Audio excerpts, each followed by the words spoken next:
I'm a dissectologist. That's what it's called. Dissectologist does jigsaw puzzles. It's basically following the path of least resistance. I'm putting like with like, and if it looks like it's, goes with another piece, if it's the same kind of colour or texture, I'll put them in a group, and then once I've pretty much done all that, I'll put them together. And if there are some missing, I don't care. I mean, they're in there somewhere, I'll get them later. I certainly won't go looking for them. And there's no reason to. It just slows the whole process down.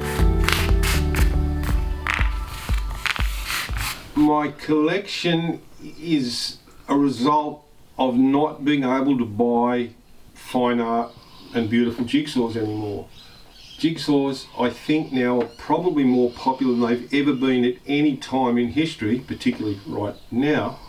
But in general, they're very, very popular. So this particular brand makes fine art puzzles. They're really nice puzzles and they're quite cheap. And the only downside to me is they only make 1,000 pieces. And I like big puzzles, but needs must.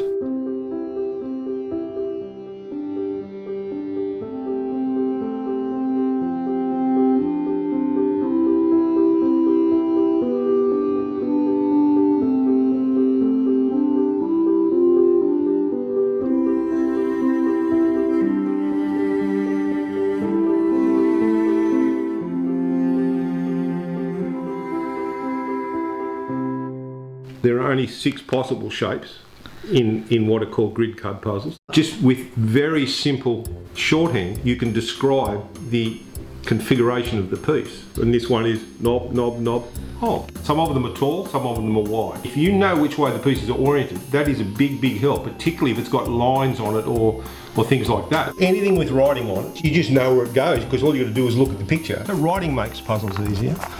Bright colours make puzzles easier. Lines make puzzles easier. Faces, so long as there aren't too many.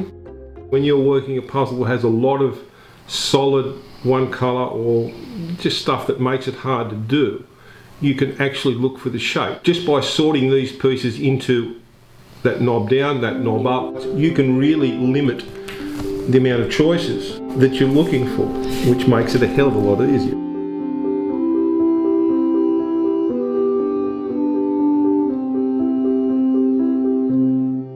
So this puzzle was very, very difficult, far more difficult than it would appear because of the cut. Basically, the shape of the pieces and the precision of how well they fit together, that's what's meant by the cut. So as you can see, all these pieces are the same shape, but it's the cut. The way they're cut, the way they fit together is very, very ambiguous. So you can very infrequently put 2 pieces together with only 1 point of contact. I made so many mistakes with this puzzle.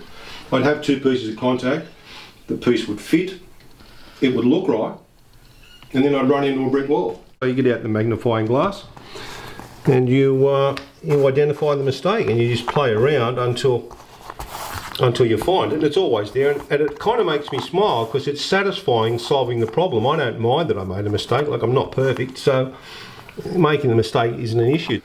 I've had to make the decision for the first time in my life that I can't do this anymore. I'm going to have to do something with these. It seems cruel somehow to glue these puzzles with no intention of framing them. I'm not going to do it anymore. I'll only glue the ones I'm going to frame, and the rest I'll either sell or keep or give away. This is an extraordinary puzzle that I got yesterday that I've been chasing for a long, long time. It's part of a series that Clementoni made, an Italian manufacturer. It's probably the most sought after puzzle in the world. A couple of people might take me to task over that. It's certainly one of the top few. But is it not beautiful?